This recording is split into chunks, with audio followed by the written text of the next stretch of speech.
The telegram arrived in Watsonville, California on a Tuesday morning in June 1878, warning Marshal Elijah Kane that trouble was headed his way on the afternoon stage. And that trouble had a name: Tessa Marie Palmer. Elijah stood on the wooden boardwalk outside his office. The telegram crumpled in his weathered hand as he watched dust devils dance down the main street. At 42, he had been keeping the peace in this coastal town for nearly a decade, and he prided itself on reading people the moment they stepped off that stage. Thieves, con artists, gamblers looking to fleece honest ranchers, he had seen them all and sent most packing within 24 hours. This Palmer woman, according to his colleague in San Francisco, was wanted for questioning in connection with a string of robberies that had plagued the city's wealthier districts. She had a habit of charming her way into high society gatherings, then vanishing along with family heirlooms and cash reserves. The stage rolled in right on schedule, its wheels kicking up the ever-present California dust. Elijah positioned himself strategically, arms crossed over his chest, his badge catching the afternoon sunlight. When the door opened and she stepped down, he felt his certainty waver for the first time in years. Tessa Palmer was perhaps 25 years old, with copper-red hair pinned elegantly beneath a blue traveling hat that matched her silk dress. She moved with the kind of grace that spoke of finishing schools and cotillions, completely out of place in a town that still smelled of cattle and sea salt. Her green eyes swept the street with an intelligence that made Elijah's instincts flare. This was no common criminal. This was someone far more dangerous. "Miss Palmer," he called out, stepping forward, "I am Marshal Kane. I would appreciate a word." She turned those emerald eyes on him, and he saw no fear there, only mild curiosity. "Marshal, I have only just arrived." "Surely whatever business you have with me can wait until I have secured accommodations." "I am afraid not, madam.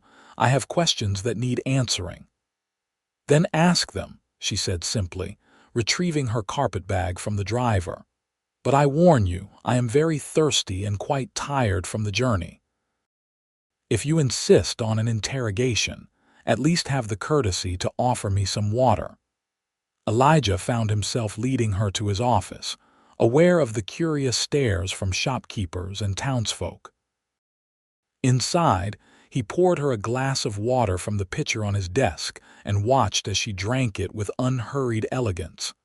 "There have been robberies in San Francisco," he began. "You were seen at several of the homes before items went missing." "I was a guest at those homes," Tessa replied calmly, "along with dozens of other people. Are you interrogating all of them, or just the ones who decided to leave the city? The ones who fled look guilty." "I did not flee. I am visiting family friends who own a ranch outside of town, the Hendersons. Perhaps you know them." She set down her glass. "Marshal Kane, I understand you have a job to do, but I assure you, I am not a thief. I am merely a woman trying to make a fresh start after the death of my father. His gambling debts left me with nothing but my good name, and I will not have that stripped from me by baseless accusations." There was something in her voice, a tremor of genuine pain that made Elijah pause. He had interrogated hundreds of people, and he knew the difference between a rehearsed story and real emotion. But he also knew that the best con artists were the ones who could blur that line entirely. "I will be watching you, Miss Palmer," he said finally. "Watsonville is a small town. If anything goes missing, if anyone reports suspicious behavior, you will be the first person I come looking for."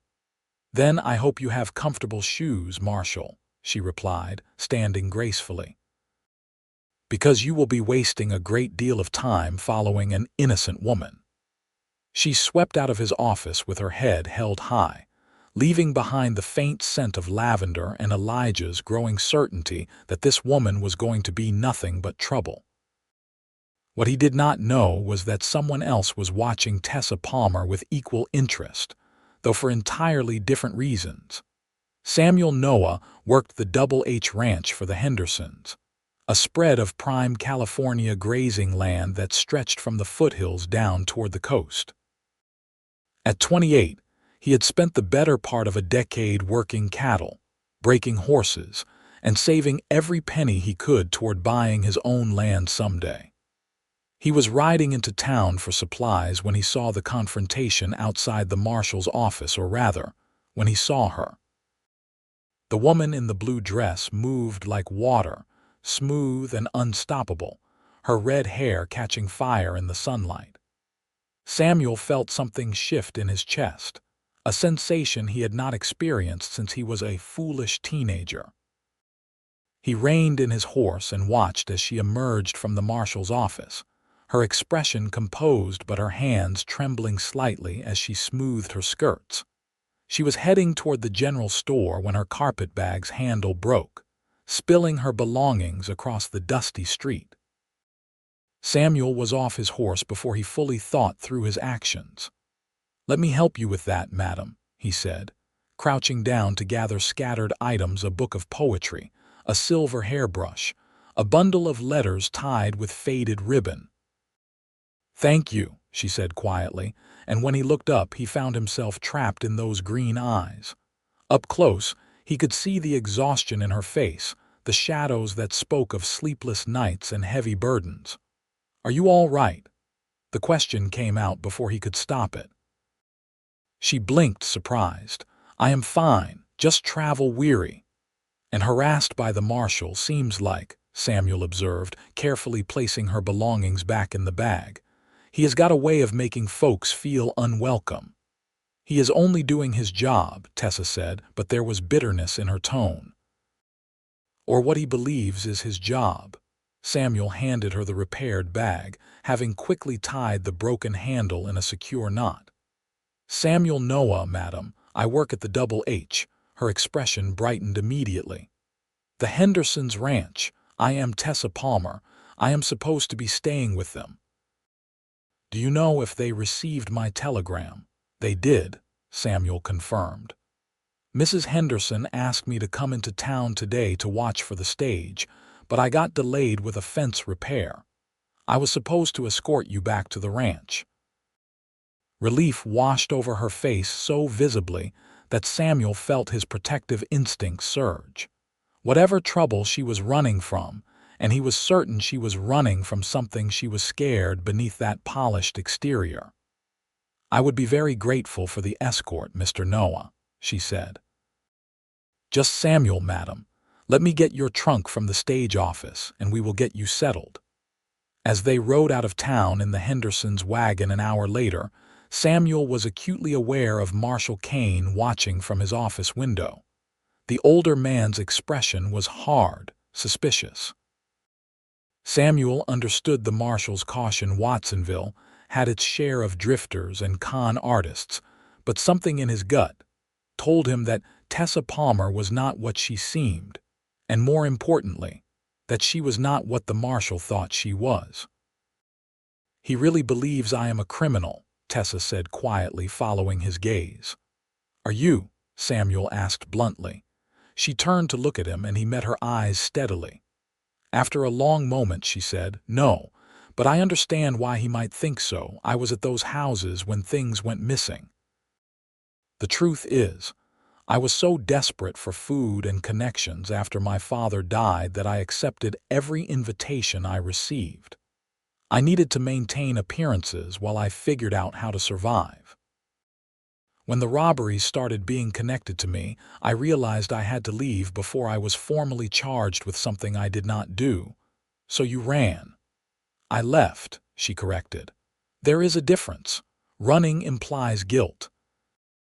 I left because I knew my presence would only make things worse, and because the Hendersons kindly offered me a position as a governess for their daughters. It is honest work, and it will give me time to rebuild my life." Samuel nodded slowly. "That is good enough for me. Just like that." She sounded incredulous. "You believe me?"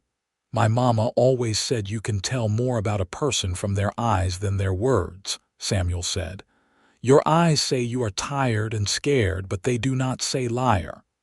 Tessa was quiet for a long moment. When she spoke again, her voice was thick with emotion. Thank you, Samuel. I cannot tell you how much that means to me. It has been a very long time since anyone simply believed in me. The Double H Ranch house sat in a valley with oak trees providing shade and a creek running along the eastern boundary. Martha Henderson rushed out to greet them, a warm woman in her 50s who immediately enveloped Tessa in a motherly hug. You poor dear, I heard Elijah Kane gave you a rough welcome. Do not you pay him any mind. That man sees criminals behind every smile. Come inside, let me get you some proper food and show you to your room. Over the next few weeks, Tessa settled into life at the ranch. She taught the Henderson girls Emily, 10, and Sarah, 8 their letters, numbers, history, and deportment. In the evenings, she helped Martha with mending and meal preparation, refusing to be treated as merely a guest. Samuel found himself inventing reasons to be near the main house, taking his meals there more often, volunteering to repair things that did not really need repairing. He could not help himself. The more he knew Tessa, the more fascinated he became. She had a quick wit that could match his own, a love of books that rivaled the schoolteachers, and a kindness with the children that revealed her true character. She was also deeply lonely, something he recognized because he carried the same loneliness.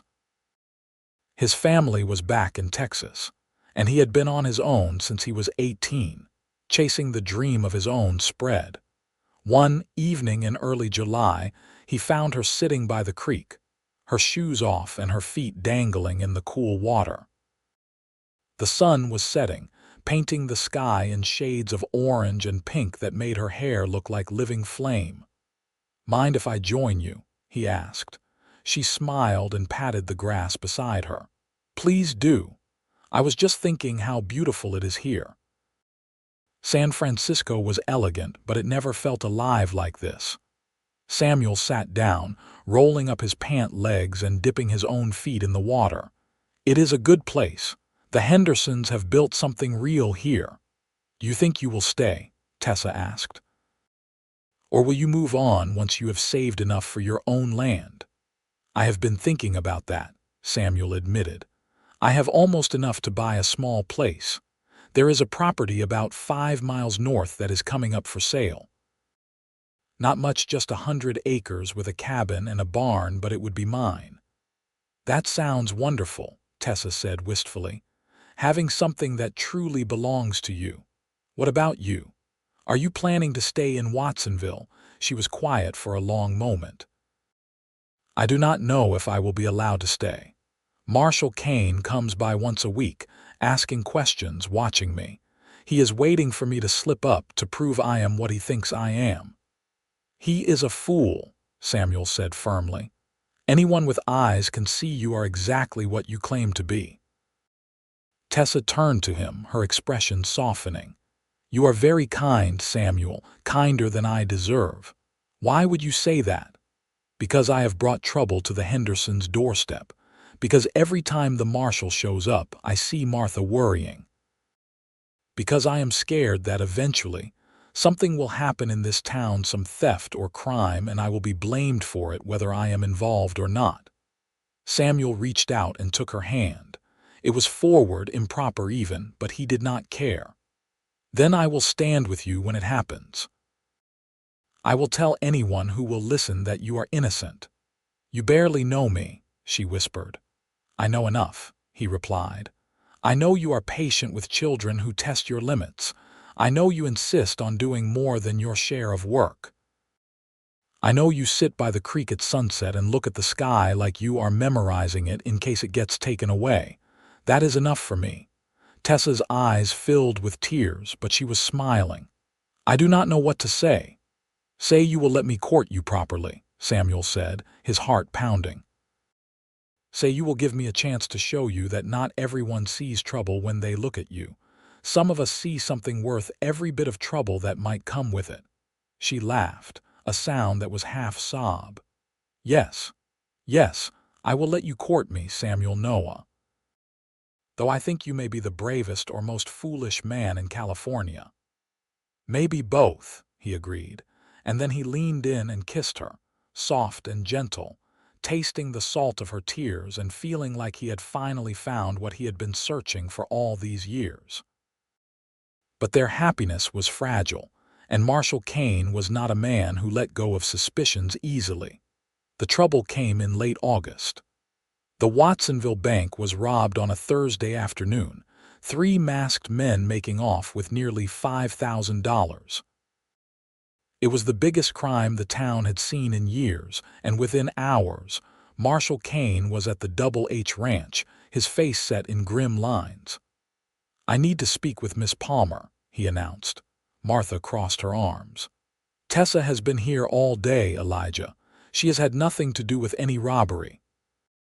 The witnesses said one of the robbers was slender, possibly a woman, and had red hair visible beneath the mask, Kane said. "I need to hear from Miss Palmer herself where she was." Samuel stepped forward, his jaw tight. "She was teaching the girls their lessons this morning, and this afternoon she was helping me inventory the tack room. I can vouch for her whereabouts all day." Kane's eyes narrowed. "You are awfully quick to defend her, Noah. You sure she has not pulled the wool over your eyes?" "I am sure she is innocent," Samuel said flatly. "And I am sure you are wasting time here when you should be looking for the actual criminals." "Unless I am looking right at one," Kane replied. Tessa appeared from the house, her face pale but composed.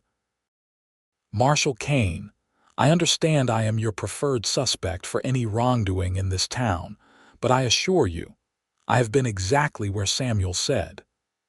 The Henderson girls can confirm I was with them all morning, and Samuel was with me from noon until just before you arrived." "Convenient," Kane muttered. "It is the truth," Tessa said firmly. "But I know you will not believe me, just as you have not believed me since I arrived, so I will make this simple for you. Search my room, search my belongings. If you find any stolen money or evidence connecting me to this robbery, you may arrest me immediately." Kane seemed taken aback by her directness, but he nodded. "I will take you up on that offer." The search turned up nothing, of course. Tessa's room contained her modest clothing, a few books, letters from her late father, and the silver hairbrush that Samuel had helped retrieve her first day in town. Kane left without apologizing, but Samuel could see the frustration in his eyes. The marshal was convinced Tessa was guilty of something, and the lack of evidence only seemed to make him more determined. That night, Samuel found Tessa in the barn, brushing down one of the horses with methodical, almost desperate strokes. "Hey," he said softly, approaching carefully.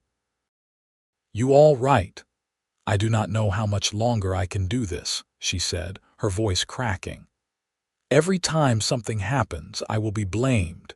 Even if they catch the real robbers tomorrow, he will find some way to connect me to them. I feel like I am living under a permanent shadow." Samuel gently took the brush from her hands and pulled her into his arms.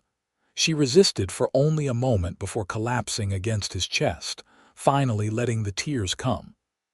"I am so tired, Samuel. I am tired of running, tired of being suspected, tired of being afraid." "Then stop running," he said quietly. "Stay, fight.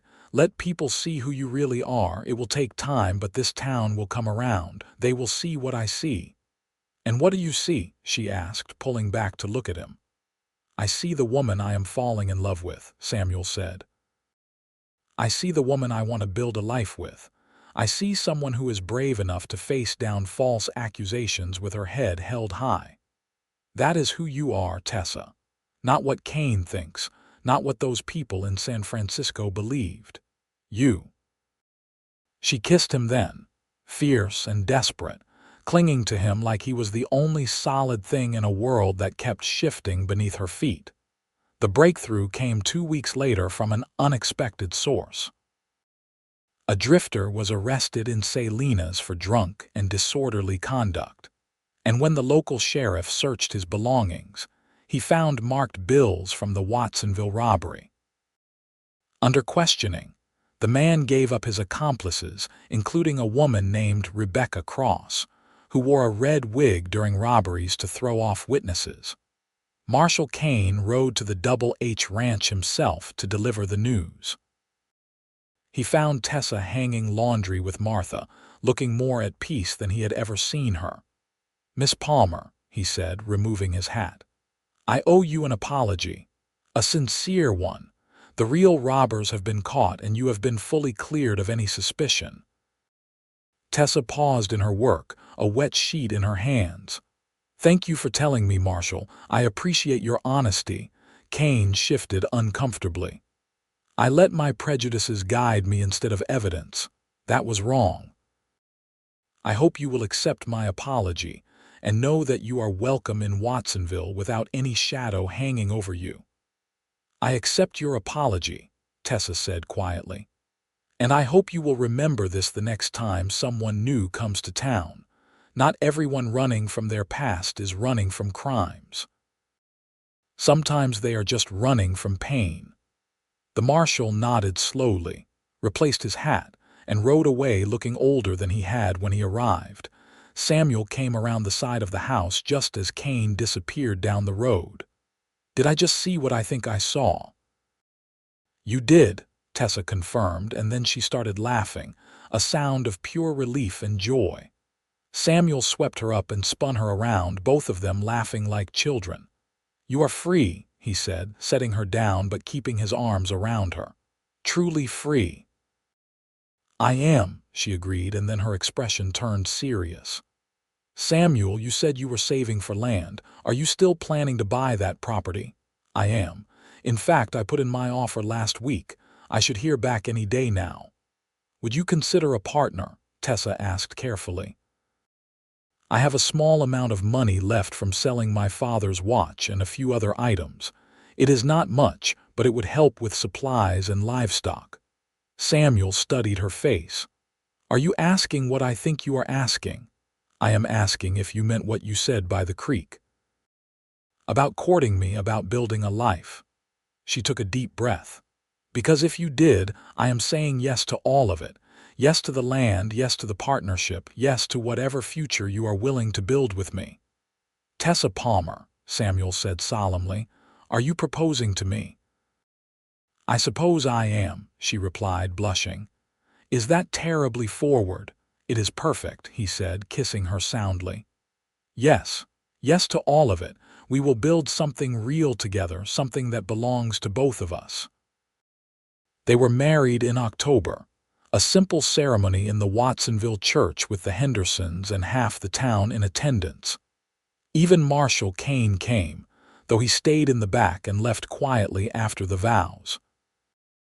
Tessa wore a cream-colored dress that Martha had helped her sew, and Samuel wore his only suit, brushed clean and pressed within an inch of its life. When the preacher pronounced them husband and wife, Samuel kissed her like she was the most precious thing in the world, and Tessa felt the last of the fear and uncertainty finally fall away. She was no longer running. She was home. The property Samuel had purchased was indeed modest, 100 acres of good grazing land, a sturdy 2-room cabin that needed work, and a barn that had seen better days. But it was theirs, and they poured their hearts into making it a real home. Tessa proved to be far more capable than anyone expected. She could rope a calf, mend fences, and nurse sick cattle with the same grace she brought to teaching children their letters. Samuel watched her throw herself into ranch work with amazement and growing admiration. She was not just his wife, she was his true partner. Their first winter was hard.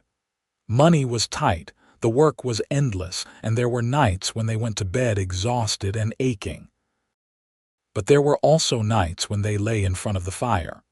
Tessa reading aloud from her poetry books while Samuel whittled and listened, feeling more content than he had ever imagined possible. In the spring, Tessa announced she was expecting. Samuel was over the moon, already planning additions to the cabin and talking about teaching his son or daughter to ride. Tessa laughed at his enthusiasm but secretly loved every moment of it. Their son was born in December 1879, during the first snowfall Watsonville had seen in years. They named him James Arthur Noah, and he came into the world squalling and healthy, with his mother's red hair and his father's dark eyes. Samuel held his son for the first time and cried unabashedly, overwhelmed by the weight of love and responsibility. Tessa recovered quickly from the birth, insisting on returning to work far sooner than Martha Henderson thought wise. But she could not bear to leave all the burden on Samuel's shoulders, not when they were building something together. The ranch grew slowly but steadily. They bought more cattle, added onto the cabin, hired a young hand to help with the heavy work. Word spread that the Noahs were honest dealers who treated their animals well and their word as binding. Samuel's reputation as a horseman grew as well. He had a gift for gentling difficult horses, and ranchers from all over the county began bringing him their problem animals.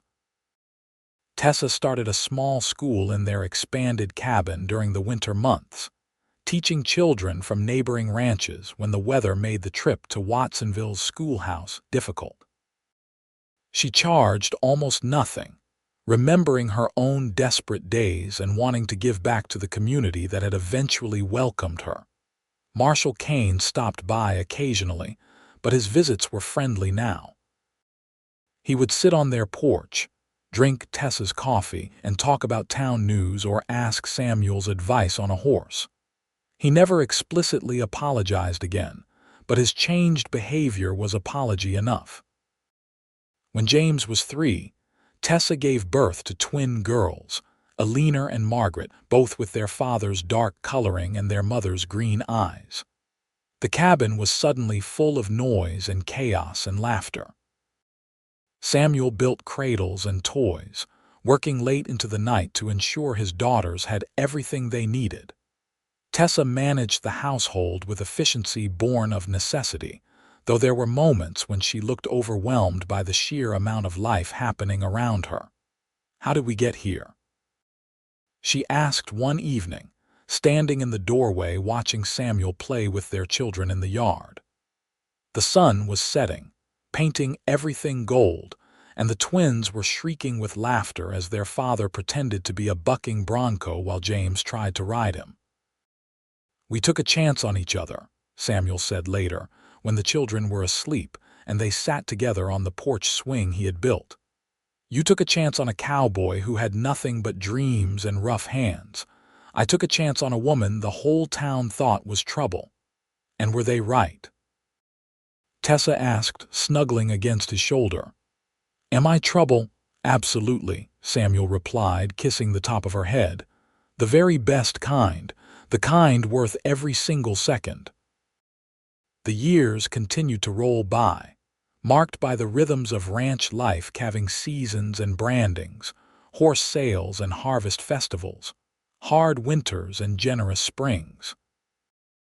James grew tall and serious, showing an early talent for working with leather that had Samuel building him a workshop by the time he was 10.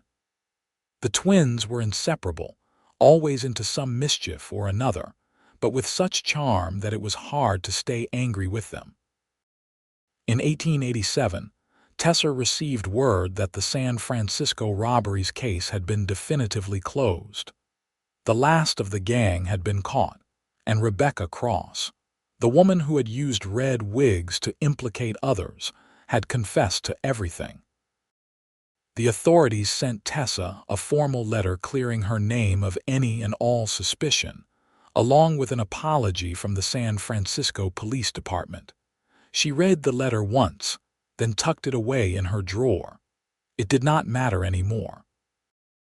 She had already cleared her name the way that truly counted by building a life of integrity and love, by becoming someone the community respected and relied upon. When James was 15, Samuel officially made him a partner in the ranch. The young man, really had earned it, working as hard as any adult and showing wisdom beyond his years. The twins, now 12, were already making noises about wanting to be partners too, and Samuel just laughed and told them to ask again when they could out-rope their brother.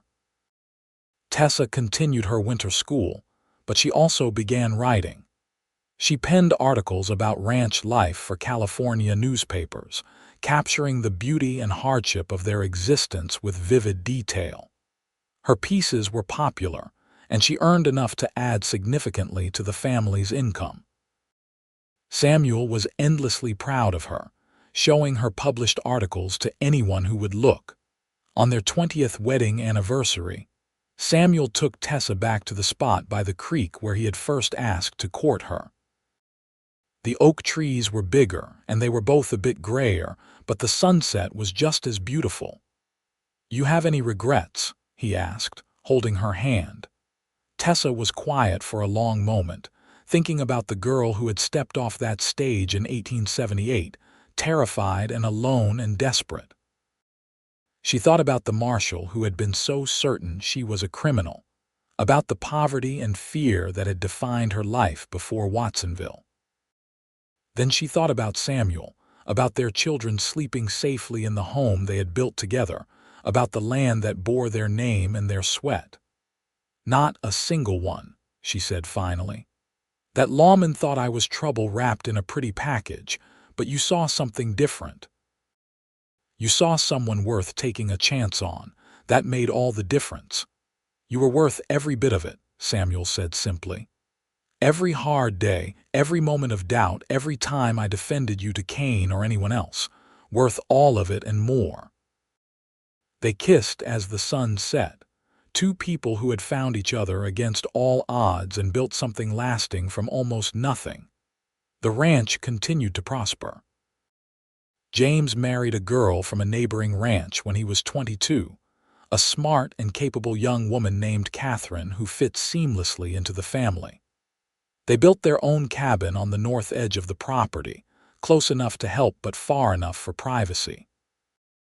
Their first child, a son they named Samuel, arrived the following spring, making Tessa and Samuel grandparents and bringing a new kind of joy into their lives. The twins eventually did become partners in the ranch, both choosing to stay rather than marry or move away. Eleanor had her father's gift with horses, while Margaret proved to have a brilliant head for business, handling sales and accounts with precision. Together, the Noah family created one of the most successful ranches in the county. Marshal Kane retired in 1895, and at his farewell party he sought out Tessa specifically. "I have been thinking," he said, older and more weathered but with kind eyes now. "If I had driven you out of town that first day, if I had succeeded in making you leave, so much good would never have happened. Your school taught dozens of children. Your family has employed people, helped neighbors, contributed to this community. I almost stopped all of that because I was too stubborn to see past my suspicions." "But you did see past them eventually," Tessa replied gently. "That is what matters. Still, I am sorry it took so long. You are a good woman, Mrs. Noah. This town is better for having you in it." After he left, Samuel pulled Tessa close. "How does it feel, hearing that from the man who once wanted you run out of town?" "Like closing the last chapter of an old book," Tessa said. "Everything that happened brought me here to you, to this life. I would not change any of it." As they grew older, Samuel and Tessa gradually turned more of the ranch operations over to their children, though they never fully retired. Samuel could still be found in the barn most mornings, working with horses, his movements slower but his hands still sure. Tessa still taught during the winters, though now she often had her grandchildren in her classes. A deeply satisfying full circle.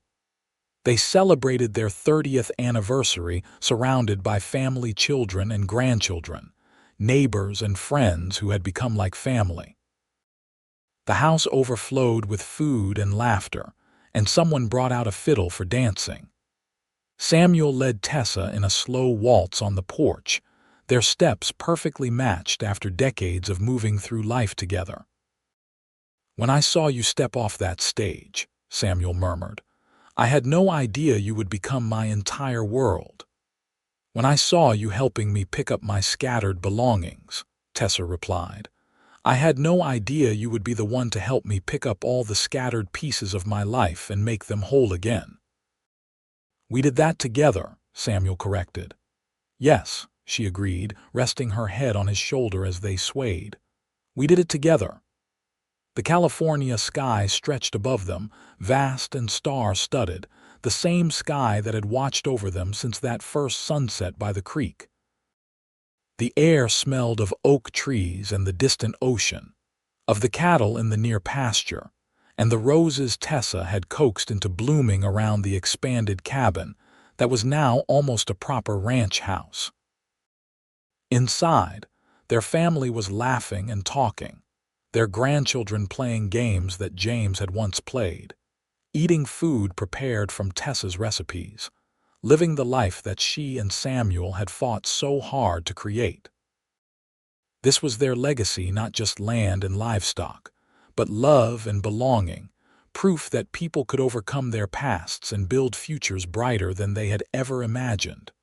Marshal Kane had been wrong about Tessa Palmer. She had not been trouble. She had been a gift, wrapped in resilience and courage, waiting for someone brave enough to see her true value. Samuel had been that person, and in return, she had given him everything: her trust, her heart, her partnership in building something that would outlast them both. The ranch would continue. Their children would pass it on to their children, and the stories would be told of how it all began, with a cowboy who believed in a woman when no one else would, and a woman who proved that love and determination could conquer any suspicion or fear. As the party continued into the night, Samuel and Tessa slipped away to their bedroom, the one they had shared for 30 years, where every inch held memories. They sat together by the window, looking out at the land they had tamed and nurtured, holding hands the way they had that first evening by the creek. "No regrets?" Samuel asked again, the question that had become their tradition. "Not a single one," Tessa replied, the answer that was always true.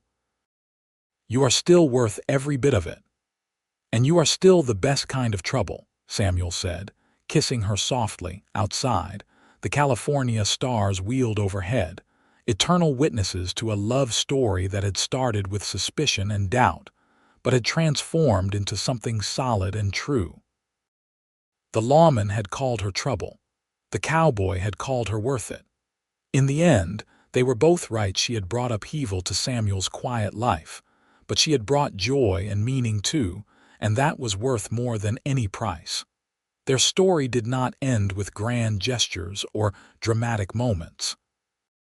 It ended the way the best love stories do, with quiet contentment, with a lifetime of small choices to love and support each other, with the knowledge that they had built something that would endure long after they were gone. As they finally drifted to sleep that night, wrapped in each other's arms, the ranch stood solid around them, a testament to what two people could create when they chose to believe in each other against all odds. The land would remember them. The family would remember them. And somewhere in the fabric of Watsonville's history, there would always be the story of Tessa and Samuel Noah, who proved that love could overcome any obstacle, even a lawman's suspicion and a past that refused to stay buried. They had decades more together still, years of watching grandchildren grow and great-grandchildren arrive, years of sitting on that porch swing and remembering the journey that had brought them there. But the truth of their story was already complete: two souls who had found each other in the most unlikely circumstances, and had chosen, every single day, to keep finding each other again and again. The Wild West was changing around them, becoming more settled, more civilized, less wild with each passing year. But on the Noah Ranch, the spirit of those early frontier days lived on the courage to take risks, the determination to build from nothing, the faith that tomorrow could be better than today if you were willing to work for it. And at the heart of it all was love. Simple, complicated, hard-won, precious love. The kind that weathered storms and droughts and doubts. The kind that grew stronger instead of weaker with time.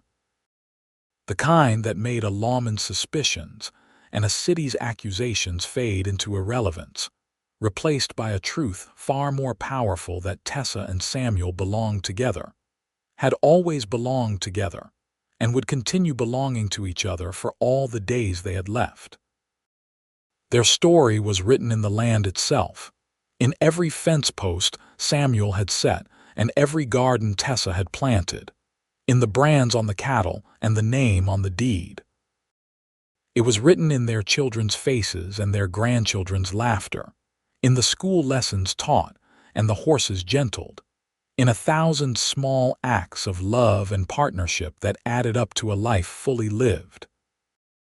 When they were very old, sitting on that same porch where they had danced on their anniversary, where they had played with children and grandchildren and great-grandchildren, Samuel would sometimes look at Tessa and marvel that she was still there beside him, that this was real, that they had truly built all of this together. And Tessa would look back at him with those green eyes that had never lost their fire, would reach for his weathered hand with her own, and would smile the smile that said everything words could not, that she would choose him again, that the journey had been worth it, that love had been enough and more than enough. The lawman had seen trouble. The cowboy had seen possibility.